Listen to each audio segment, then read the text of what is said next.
Irritating, frustrating. For some, it's a real worry. The phone rings and there's no one there.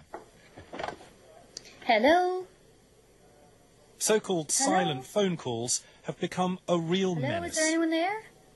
David Hickson was being plagued by them. The calls were coming from a telemarketing company, automatically dialed by a computer in a call centre. Doesn't matter who you are, it can be frightening.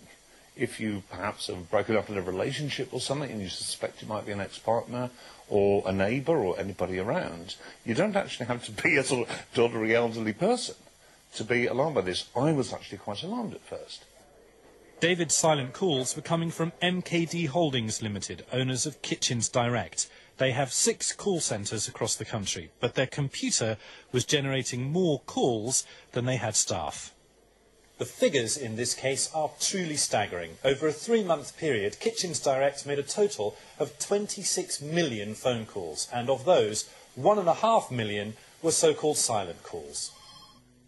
In the first case of its kind, Ofcom has now investigated Kitchens Direct, found them guilty of causing annoyance and anxiety to consumers, and given them a final warning.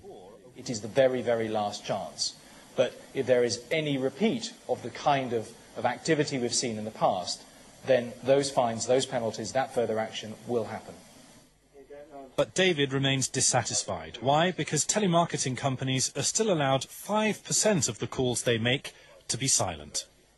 5% silent calls from an organisation that's making lots of calls is too much. That can't be tolerated.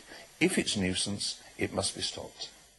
In a statement, Kitchens Direct told us they are minimising the level of silent calls from their call centres, but they are just the first company to be investigated by Ofcom in what is a growing sector of the sales market.